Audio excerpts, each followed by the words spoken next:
Terima kasih Anda masih bersama kami di CNN Indonesia Newsroom. Langsung saja kami ajak Anda untuk memantau kondisi terkini di Lviv, Ukraina. Joining us now live from Lviv, CNN correspondent international Atika Schubert. Hello Atika, tell us how is the current situation from where you are right now? Did you see here about the explosion there? Yeah, well, we had a series of air raid sirens early this morning, and this has been happening every day for the last 3 days since the beginning of the invasion. And what it is usually a signal that they're incoming missiles. So far, we know of 2 missile strikes outside of the city of Lviv, not in the city center, fortunately. They seem to be targeting airfields used by the Ukrainian military. One of them is about 100 kilometers away from here.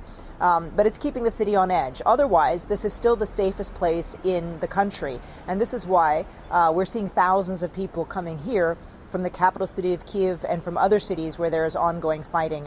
I was at the train station earlier and it is absolutely jammed with people, mostly with a lot of women with their children and often their household pets as well, fleeing the fighting. I've also saw a number of families where the fathers were coming with their wives and children, dropping them off at the train station to head to the border, and then getting in their car and returning here in order to sign up and volunteer to join the fighting. So it is calm here, but it is still very much a city on edge. Speaking about the situation, air raid sirens have been sounded in Lviv. Where do Lviv people seek shelter? What's supposed to happen is when an air raid siren goes off, you're supposed to seek shelter in a basement. We have a basement in our hotel.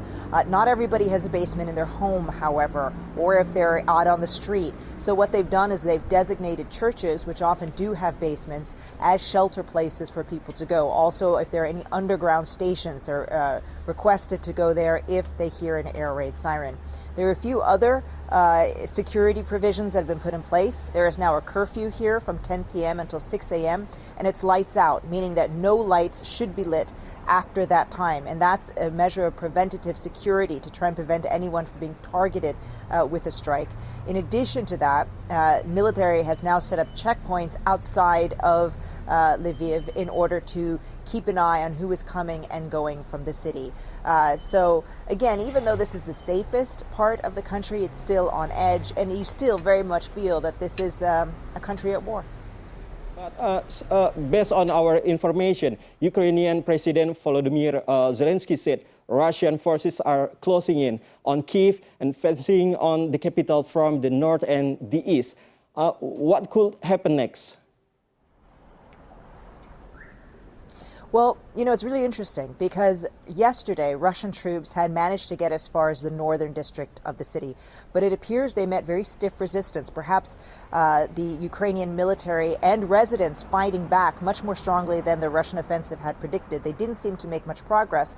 This morning, the Ukrainian president put out a video message showing him on the streets of Kiev, the capital city, saying, "We have survived the night and we continue to fight."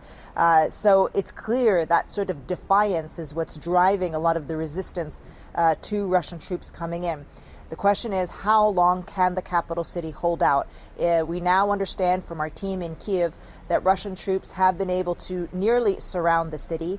And what will happen to the government once the entire capital is encircled. There have been calls by some overseas, particularly the United States and Britain, for President Zelensky to leave if he needs. They have offered to bring him here to Lviv for safety, but he so far has rebuffed all of their offers, saying the fight is here. I am in need of ammunition, not a ride. That's according to the Ukrainian government. So the question we'll be looking at today is how the capital city of Kiev will survive. Okay, thank you, Atika Schubert, for your report from Lviv. Stay safe. Thank you.